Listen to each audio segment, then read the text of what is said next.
नमस्कार, news at टुडेमा यहाँलाई हार्दिक स्वागत छ। म तुलसी अर्याल। देशमा अदालतदेखि आयोजनासम्म भागबण्डाको दुर्गन्ध व्याप्त छ। हालसम्म निर्माण गरिएका विधि र नीति, मान्यता र मर्यादाहरू निम्सरा देखिएका छन्। शक्ति पृथकीकरण संसदीय व्यवस्थाको भव्य विशेषता हो भनिन्थ्यो।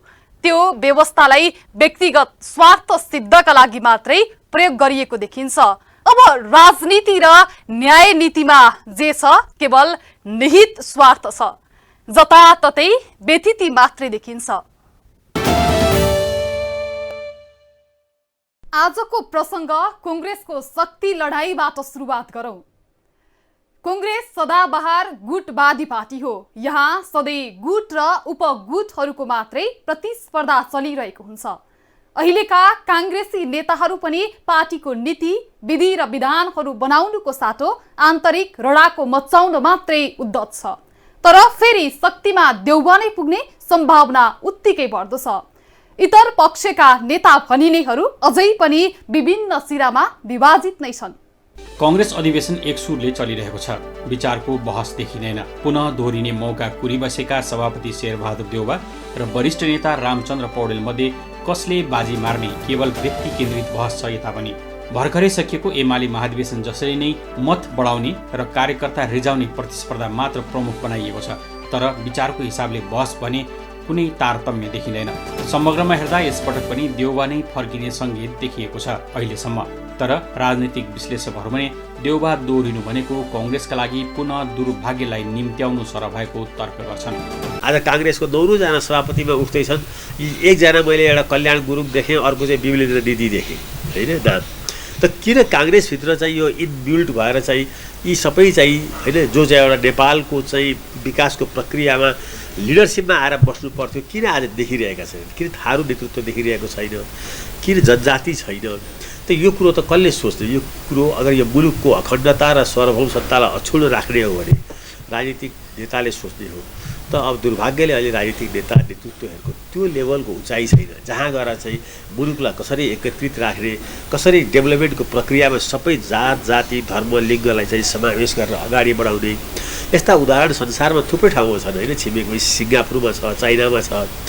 चाइनामा त अब लकिली एकै जातको वर्चस्व थियो, होइन? भारतमा पनि त्यत्रो विविधता बिच पनि भारतको डेमोक्रेसी बाँचेकै छ, सङ्घीयता बाँचेकै छ, धर्मनिरपेक्षता पनि बाँचेकै छ नि। त्यसकारणले हामीले चाहिँ सक्सेस स्टोरीहरू प्रशस्त देखिन्छ। कांग्रेस नेतृत्वमा पुग्नुभन्दा 20 वर्ष अगावै अर्थात् 2052मा 49 वर्षको उमेरमा प्रधानमन्त्री बनिसकेका थिए शेरबहादुर देउबा। तर कांग्रेस नेतृत्वमा भने उनले उमेरले 7 दशक काटिसकेपछि मात्र पुग्न सके। उनको जीवनकालमा कांग्रेसभित्र आन्तरिक सङ्घर्ष गर्दा गर्दै सकियो। शक्ति प्राप्तिका लागि कोइराला परिवारसँग लामो समय निकट रहेका देउबाले कोइरालाका विरुद्ध नै विद्रोह गर्नु परेको थियो। कोइराला परिवारको दबदबा रहेको कांग्रेसमा देउबाले 10औं महाधिवेशनमा सभापतिमा उम्मेदवारी दिएर चुनौती दिएका थिए। तत्कालीन समयमा सभापतिमा जित सुनिश्चित गरिएका गिरिजाप्रसाद कोइरालाले 936 मत प्राप्त गर्दा देउबाले 507 मत पाएका थिए। कांग्रेस महाधिवेशनको त्यस बेलाको स्थिति एमालेको 10औं महाधिवेशनमा केपी ओलीलाई भीम रावलले दिएको चुनौती जस्तै थियो। कालान्तरमा पार्टी हाँक्छु भन्ने देउबामा चाहना भने उत्पात थियो, जुन सफल पनि भयो। तर अहिले पार्टीको सभापति भएपछि देउबाले उच्च पदस्थ नेताहरूका कारण आफू जसरी उत्पीडनमा पर्नु परेको थियो, अहिले आफू त्यस्तै उत्पीडक भएको देखाएका छन्। शक्ति प्राप्तिको द्वन्द्वमा रहेका कांग्रेस विचार शून्य राजनीतिक दलका रूपमा विकास हुँदै गएको विश्लेषकहरू आरोप लगाउँछन्। गिरिजाबाबुका अनुयायी भए, कोही बिपीका अनुयायी भए, कोही मनमोहन र गङ्गा पुष्पलालका अनुयायी भए। आफै म नेता हुन्छु, देश बनाउँछु भनेर चाहिँ पोलिटिक्समा लागेको मान्छेहरू यतिखेर कम देखिए। देउबाले 5 पटक प्रधानमन्त्री हुँदा देश जनताको नाममा देखिने कुनै उल्लेख्य काम गरेका छैनन्। बरु व्यक्तिहरूलाई विभिन्न प्रलोभनमा पारेर शक्ति सञ्चय गरिरहेको भने स्पष्ट छ। एमालेमा ओलीले अपनाएको रणनीति पनि त्यही हो। एमाले उपाध्यक्ष अष्टलक्ष्मी साक्यकै भाषामा भन्नुपर्दा ओली कहिले पनि विचारको छलफल नगर्ने र पार्टीलाई धुजा र छिन्न भिन्न बनाएर आसेपासे पोस्ने विचार शून्य व्यक्ति हुन्। यो अभिव्यक्ति नेकपा विघटन हुँदाको हो। तर शक्तिको आशमा अन्ततः नेत्री साक्य पनि एमालेमै रहिन्। विश्लेषकको नजरमा साक्य लगायतको 10 बुने टोली पनि फगत हो। नेपाली काङ्ग्रेस भनेको अब वास्तवमा हामी अब एउटा नेकपा ओली भनेको नेकपा एमाले भनेको एउटा प्रगतिशील शक्ति हो, एउटा देशभक्त जनतान्त्रिक शक्ति हो। तर एउटा व्यक्तिगत रूपमा गर्नुपर्दा र अहिलेको केही एउटा करेन्ट इस्युमा हेर्नुपर्दा अब राजनीतिक रूपमा अब देउबा एउटा फरक एउटा वर्ग चरित्र बोकेको भए पनि ऊ एउटा प्रतिगमन विरोधी आन्दोलनमा उभिएको अवस्था हो। किनभने अहिले जुन एउटा गणतन्त्रलाई धराप पार्ने कोसिस भइरहेछ त्यसको विरुद्धमा शेरबहादुर देउबा केही रूपमा भए पनि एउटा प्रगतिशील दिशामा अगाडि बढेको अवस्था हो। त्यसकारण अब यो हामीले अब यो राजनीतिक शक्तिहरूको विश्लेषण गर्दाखेरि अब वास्तवमा एउटा ओली आफू कम्युनिस्ट भए पनि उनले एउटा प्रतिगमनलाई रोक्न सकिरहेका छैनन्, प्रतिगमनको एउटा दिशामा अगाडि बढिरहेको अवस्था छ। कङ्ग्रेसमा आफूले स्थान नपाएपछि देउबा पार्टी फुटाएरै कङ्ग्रेस नेतृत्वमा पुगेका थिए। यस पश्चात उनले निरन्तर शक्ति बढाउँदै लगे। 2064मा उनी 40%को हिस्सासहित पुरानै पार्टीमा फर्किए। तर महाधिवेशनको पूर्व सन्ध्यामा देउबा समूहका प्रभावशाली नेताहरू प्रकाश मानसिंह, बलबहादुर केसी, दीप कुमार उपाध्याय, डाक्टर मिलन रिजाल र डाक्टर नारायण खड्का लगायतले गुट परिवर्तन गरेपछि सकस बढ्दै गयो। तर सभापतिका अर्का उम्मेद्वार कृष्ण प्रसाद सिटौला समूहको समर्थनले देउबा सभापतिमा निर्वाचित भए भने कार्यवाहक सभापतिको जिम्मेवारीमा रहेका रामचन्द्र पौडेल पराजित भए। अहिले पौडेल पुनः शक्ति सङ्कलनमा जुटेका छन् भने देउबा थप शक्तिशाली बन्न तम्सिएका छन्। कङ्ग्रेसमा जोडतोडले नेतृत्व हस्तान्तरण र पुस्तान्तरणको मुद्दा उठाइँदैछ। तर फेरि पनि देउबा नै हावी हुने देखिन्छ, किनकि प्रतिस्पर्धामा समेत पुरानै अनुहारहरू देखिन्छन्। कङ्ग्रेसको संस्थापन इतर पक्ष अझै निर्णायक मोडमा पुग्न सकेको छैन। यो रिपोर्ट तयार पार्दासम्म देउबा पक्षले 61 जिल्लाको नेतृत्व चयन हुँदा 32 जिल्लामा आफू पक्षीय सभापतिहरूलाई जिताएको छ। यसमा पनि परम्परागत रूपमा देउबा समूह कमजोर भनिएका भूगोल र जिल्लाहरूमा यसपटक परिणाम फेरिएको छ। आफू कमजोर रहेको स्थानमा भने देउबाले सहमतिको आधारमा निर्वाचनमा आफूलाई शक्तिशाली बनाउने प्रयास गरेका छन्। राजनीतिक दलहरूका आफ्नै विधानहरू छन्। विधानले दलहरूको दिशा निर्देश गरेको छ। तर सबैले समाजवादलाई आफ्नो अन्तिम लक्ष्य मानेका छन्, जुन कुरा देशको संविधानमै लेखिएको छ। गणतन्त्र समेत पूर्व पञ्चहरू बाहेकका राजनीतिक दलहरूले स्वीकार गरेका छन्। तर चुनावी राजनीतिमा बहुमत प्राप्त गर्न आफैलाई साम्यवादी दाबी गर्ने दलहरू नै अहिले पूर्व पञ्चहरूको विचारमा सहमत भएका छन्। संघीय संविधानमा अविभाज्य सार्वभौम सत्ता सम्पन्न धर्मनिरपेक्ष समावेशी लोकतन्त्रात्मक समाजवाद उन्मुख संघीय लोकतान्त्रिक गणतन्त्रात्मक राज्य भनिएको छ। तर अझै पनि व्यवहारत राज्य र दलहरूको चरित्र एकात्मक असमावेशी र अलोकतान्त्रिक नै देखिन्छ। अब अहिलेको फेरि कन्टेस्ट के भइदियो भने एउटा पार्टी एउटा नेपाली कङ्ग्रेसको डोमिनेसन थियो एउटा, त्यसभित्र पनि घात प्रतिघातहरू भयो। 46 सालपछि पनि कृष्ण प्रसाद वर्ष गणेशमान होइन मारामार झगडा भयो, के भयो।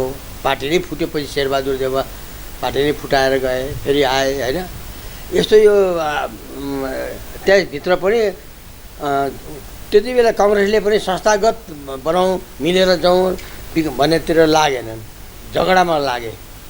त्यसले गर्दाखेरि फेरि अस्थिरताको बाटो बढाइदियो अगाडि गर्दा गर्दा गर्दा गर्दा त्यो 46 सालको संविधान पनि अब त्यति काम लागेन। त्यो प्र्याक्टिसमा आउँदाखेरि अनि राजै फेरि बलियो, फेरि फर्केर चाहिँ दरबारले एसर्ट गर्न थाल्यो। वीरेन्द्रले नै कुरा खेलिरहेको थियो। अब ज्ञानेन्द्र आएपछि त पुरा फेरि 70 साल गरे जस्तै गरेर सबै पावर लिएर होइन सब। अनि उसले त त्यो संस्थालाई देखावटी संविधान देखावटी छ, तर काम चाहिँ सबै अब तुलसी कृतिनिधिहरू पुराना पञ्चायतहरू सबैलाई भेला गरेर फेरि ल्याएर त्यस्तो व्यवस्था चलाउनु हो। त्यस पछाडि अब माओवादी एउटा ठुलो एउटा उसबाट निकै आन्दोलनबाट आयो। अब माओवादीको कल्चर के, एमालेको कल्चर के भन्दाखेरि कम्युनिस्ट त्यो वान पार्टी डिक्टेटरसिपबाट आएको हो। आफूलाई लोकतन्त्रका पर्यायवाची ठान्ने दलहरू नै अहिले व्यक्तिगत स्वार्थको शिकार भइरहेका छन्। पार्टीको दर्ताकालीन विधानलाई जनतासँग भोट माग्ने आधार बनाएका छन्। तर महाधिवेशन वा अधिवेशनहरू गाई जात्रे सम्मेलन जस्तो बनाइएको छ। कुनै पनि पार्टीको पृष्ठभूमि पनि आन्दोलनबाटै बन्छ। त्यसले पाउने आफ्नो वैधानिकता, टेक्निकल वैधानिकता चाहिँ संविधानबाट पाउला या चाहिँ चुनावबाट पाउला। तर त्यसको रियल वैधानिकता चाहिँ आन्दोलनबाट हुन्छ। 7 सालको क्रान्तिबाट चाहिँ नेपाली काङ्ग्रेसले वैधानिकता खोज्छ, 36 साल र 46 सालबाट खोज्छ, त्यस्तै कम्युनिस्टहरूले पनि खोज्छन्, झापा आन्दोलनदेखि लिएर पुष्पलालको मुभमेन्टसम्ममा। त राजनीतिक पार्टीहरू चाहिँ चुनावबाट बनिरहेका हुँदैन, राजनीतिक पार्टीहरू चाहिँ चुनावभन्दा पहिले नै निर्माण भएका हुन्छन्। गणतान्त्रिक व्यवस्थाका आफ्नै मूल्य मान्यता छन्, दलहरूको समाजवादसम्मको रोडम्याप छ, तर संविधान र पार्टीका विधानमा सीमित। एमाले महाधिवेशनमा पनि यही देखियो, विचार वा राजनीतिक विषयमा बहस भने भएको पाइँदैन। कांग्रेसले आफ्नो जीवनकालमा 2007 सालमा प्रजातन्त्र ल्याउँदा 2017 सालमा राजा महेन्द्रले ऊ गर्दा प्रजातन्त्र पुनर्स्थापनाका लागि छलफल गरेको थियो भने 2062-63 पछि गणतन्त्रको घोषणा र संविधान निर्माणका विषयमा छलफल भएको पाइन्छ।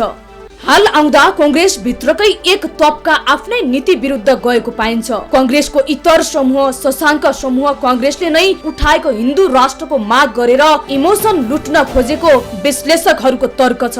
अब अहिलेको फेरि कन्टेस्ट के भइदियो भने एउटा पार्टी एउटा नेपाली कांग्रेसको डोमिनेसन थियो एउटा, त्यसभित्र पनि घात प्रतिघातहरू भयो। 46 सालपछि पनि कृष्ण प्रसाद वर्षे गणेशमान होइन, मारामार झगडा भयो, के भयो, पार्टी नै फुटेपछि शेरबहादुर देउवा पार्टी नै फुटाएर गए, फेरि आए होइन। यस्तो यो त्यसभित्र पनि त्यति बेला कांग्रेसले पनि संस्थागत बनाउँ, मिलेर जाउँ भन्नेतिर लागेनन्, झगडामा लागे। त्यसले गर्दाखेरि फेरि अस्थिरताको बाटो बढाइदियो अगाडि गर्दा गर्दा गर्दा गर्दा त्यो 46 सालको संविधान पनि अब त्यति काम लागेन।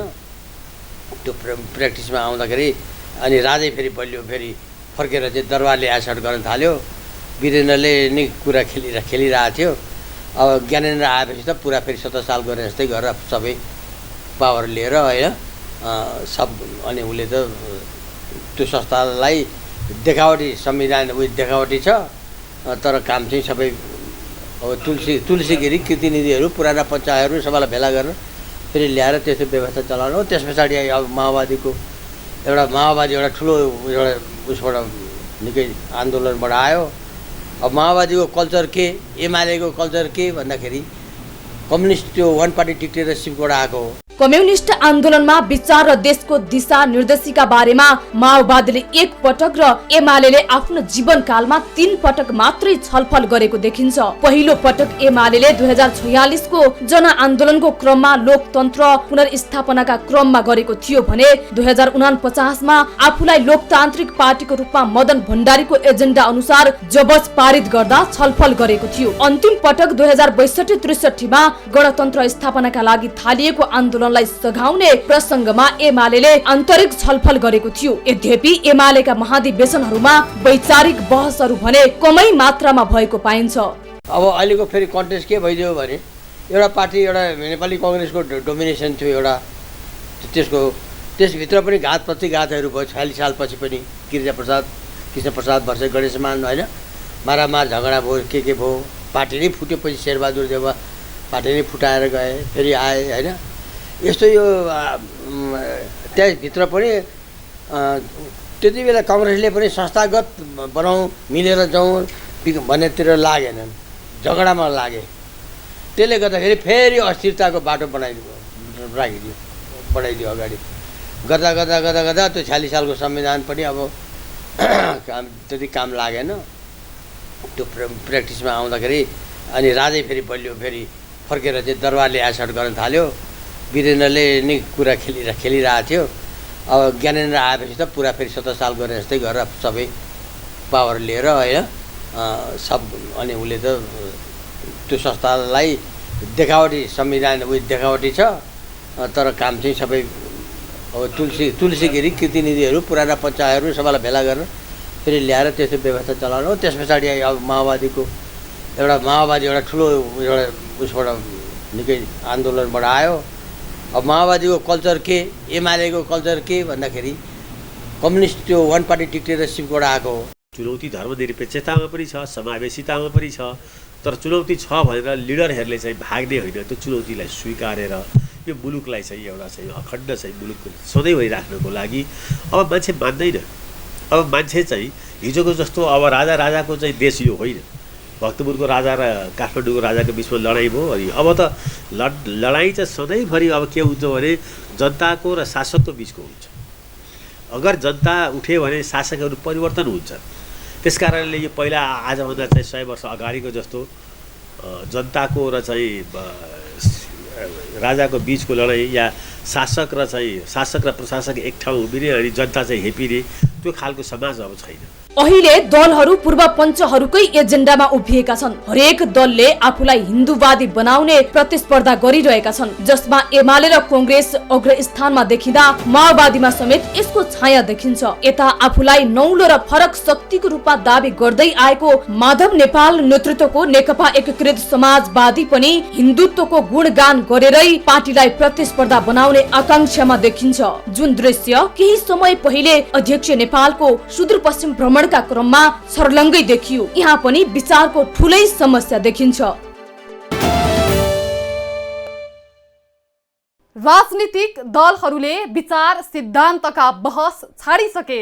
दलहरूमा राजनीतिमा विचारको रौनक उति देखिँदैन। नेता छान्ने मेलो नै मौलाएको छ। नेताहरू नै विचारमा स्पष्ट देखिँदैनन्, तर पनि राजनीतिको रोटी सेक्न भने उनीहरू नै माहिर छन्।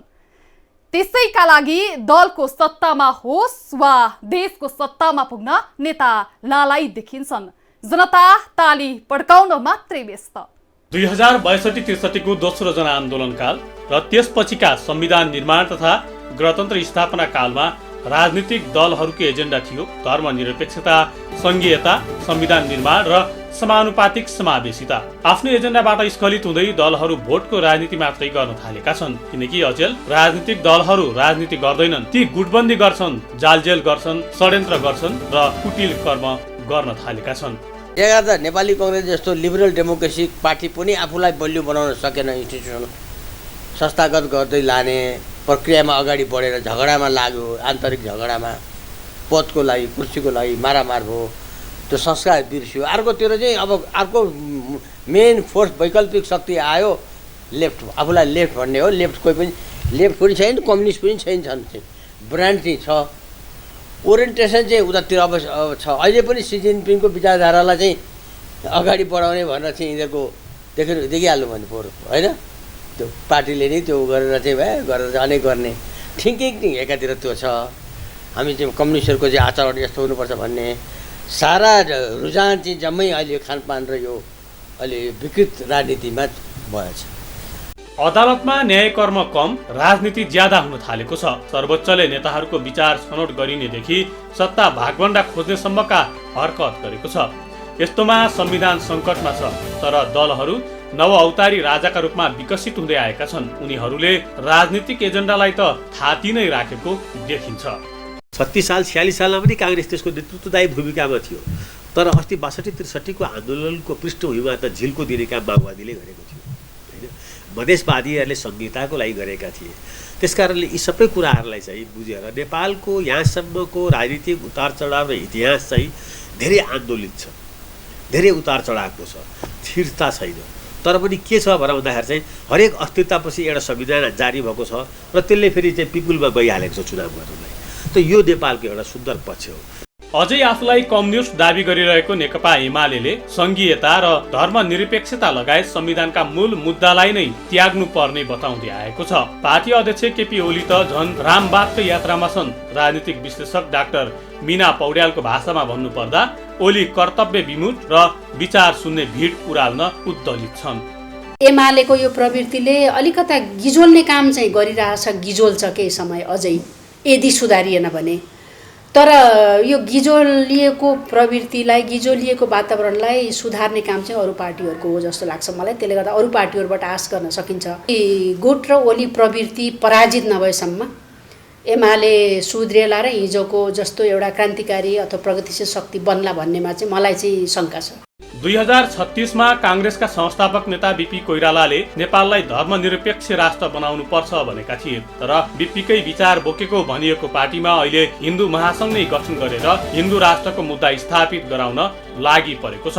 काङ्ग्रेसको 2075 पुसमा सम्पन्न महासमिति बैठकमा समेत देशलाई वैदिक सनातन हिन्दू राष्ट्र बनाउनु पर्ने एजेन्डा अघि सार्न 700 जनाले हस्ताक्षर नै गरेका थिए। बिपी पुत्र शशाङ्क कोइराला हिन्दू राज्यको छिनोफानो गर्न आफै अघि सरेका छन्।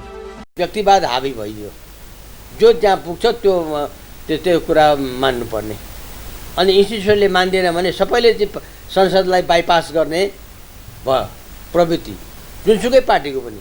संसद भर्सकमा चाहिँ जानु नपरोस्, बोल्नु नपरोस्, त्यहाँ त बस्नुपर्ने, फेस गर्नुपर्ने, अपोजिसनको कुरा आउने जवाब दिनुपर्ने सक्रिय हुनुपर्छ नि प्रधानमन्त्री पनि, मन्त्री छ, त्यो छैन। वर्तमानमा दलहरूको विचार हेर्दा र नेताहरूको भाषणमा समेत हाम्रा दलहरू न राजतन्त्रवादी देखिन्छन् न त गणतन्त्रवादी नै देखिन्छन्। आफूलाई विकासशील, सुशासन र समृद्धिवादी नै दाबी गर्ने दलहरूमा विकास विरोधी आवाजहरू आइरहेका छन्। मानिसहरूले दलको सत्तारोहण भयो भने विकास र समृद्धि आइहाल्छ भन्ठान्छन्, तर वास्तविकतामा त्यसो हुन सकेको देखिँदैन। व्यर्थै विचार वा मूल्य मान्यताको गलफत्तीमा दलहरू फँसेका छन्, अनि परस्पर विरोध भए पनि मौसम अनुसारका नारा र एजेन्डाहरू उरालेर लोकप्रियता हासिल गर्न दलहरू तल्लीन हुँदा जनता थपडी मात्र बजाइ बसेका देखिन्छन्, जुन हाम्रा लागि दुर्भाग्य हो। दलहरूलाई दिशा देखाउन अब जनता जाग्नु पर्ने बेला आइसकेको छ। सेनाले सत्ता कब्जा गर्दा म्यानमारमा नागरिक आफ्नी नेता आङ सान सुचीको फोटो लिएर सडकमा आए। उनीहरूले सडकमा आउन सक्ने विचार सुचीले बोकेकी थिइन्, तर नेपालमा भने त्यस्ता सर्वमान्य विचार भएको नेताको खाँचो देखिन थालेको छ। यहाँ हरेक दलले आफू अनुकूल नारा बेच्ने प्रतिस्पर्धा मात्रै गर्दा जनतामा निराश बढ्न थालेको हो।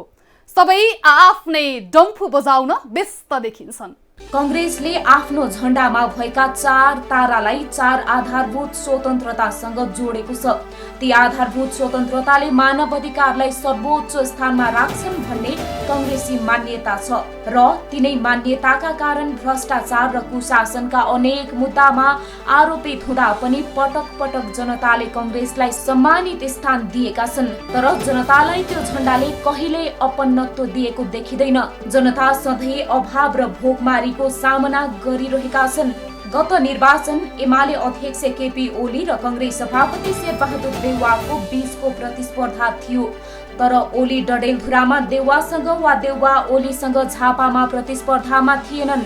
डडेलधुरामा तत्कालीन नेकपा र झापामा कांग्रेसले उम्मेदवारी भने दिएका थिए। एउटाको पराजय निश्चित थियो। अहिले फेरि महाधिवेशन महासंग्राममा एमाले र कांग्रेस एउटै बाटोमा देखिन्छन्। 50 लाख मानिस भेला पार्ने उर्दी गरेको एमालेले 5 लाख कार्यकर्ता नारायणी किनारमा भेला पारेको दाबी गर्दै अन्य दललाई चुनौती दिएको छ। तर बहुरुपियाँ कोरोना कुकाको यो अवस्थामा कांग्रेसले भने एमाले जस्तो लाखौं जनता उतार्ने आफ्नो उद्देश्य नरहेको जनाइसकेको छ।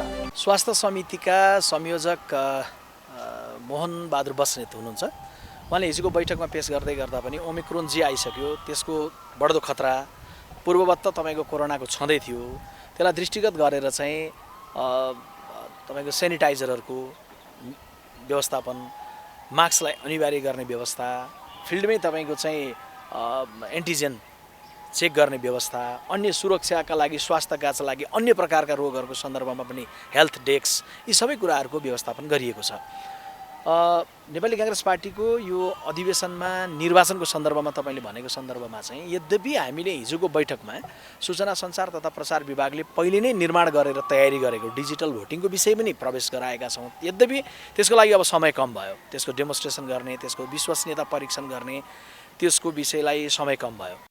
तर पनि कांग्रेस महाधिवेशनमा प्रतिनिधिका रूपमा ठूलै भिड लाग्ने पनि निश्चित छ। कोरोनाको महामारीका बेला त्यो भिडले संक्रमण फैलन असर नगर्ला भन्न सकिन्न।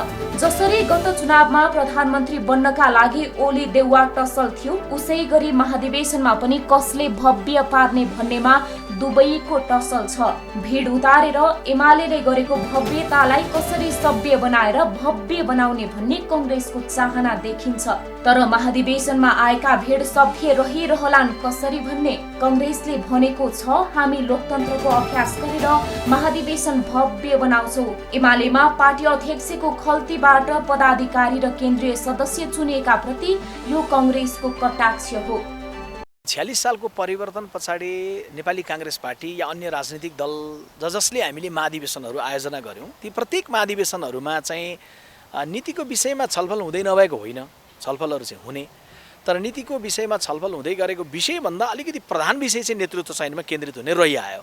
त्यसैले नेपाली कांग्रेस पार्टीभित्र अलि अगाडिदेखि नै हामी के कुरामा बहसमा थियौँ भने नेपाली कांग्रेसलाई रूपान्तरित र आधुनिक बनाउने हो भने नेपाली कांग्रेस मात्रै होइन अन्य राजनीतिक दल पनि आधुनिक रूपान्तरित बन्दै जाँदाखेरि चाहिँ नीति अधिवेशन र नेतृत्व अधिवेशन फरक फरक गर्नुपर्छ भन्ने हाम्रा प्रस्तावहरू थिए। यता आफ्नो आगामी राष्ट्रिय सम्मेलनमा माओवादीले भने फरक रणनीति अपनाएको देखिन्छ।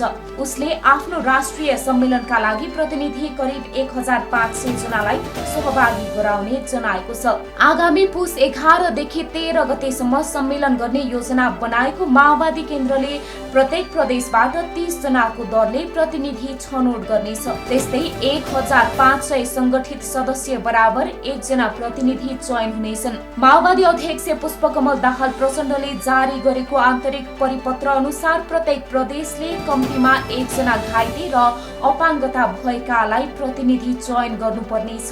केन्द्रीय सदस्यहरू स्वतः सम्मेलनका लागि प्रतिनिधि हुनेछन्। प्रत्येक केन्द्रीय विभागबाट 3-3 जना प्रतिनिधि छानिनेछन्। त्यस्तै केन्द्रीय कार्यालयबाट 5% प्रतिनिधि मनोनित हुनेछन्। माओवादीले राष्ट्रिय सम्मेलनमा सहभागी हुने आयोजक एवं प्रतिनिधिहरूलाई प्रतिनिधि शुल्क 2000 तोकेको छ। सबै प्रतिनिधिले खाने बस्ने लगायतका खर्चको व्यवस्थापन आफै गर्नुपर्नेछ। प्रतिनिधिहरूको सबै व्यवस्थापनको जिम्मा सम्बन्धित प्रदेशको हुने परिपत्रमा उल्लेख छ। तर कांग्रेसले भने एमालेले जसरी फजुल खर्च गर्ने ढाँचा तयार पारेको देखिन्छ। यो नयाँ थिति बसाल्ने माओवादी कसरत कति सफल हुन्छ बुझ्न भने बाँकी छ। राजनीतिले समाजको दिशा निर्देश गर्छ। समाज र व्यक्तिको जीवन र देशको मुहार फेर्न राजनीति मार्फत नै सम्भव छ। जसकारण राजनीतिलाई विज्ञहरूले जनसेवा भनेका छन्। यहाँ भने राजनीति स्वार्थ भावमा मात्रै सीमित हुँदा जनताका आकांक्षा जस्ताको तस्तै छन्। खाली नारा मात्र दिएर हुँदैन समृद्ध नेपाल सुखी नेपालीको। हस्त आजलाई न्यूज एट टुडे यति नै। हामी सबै बिदा चाहन्छौं। नमस्कार।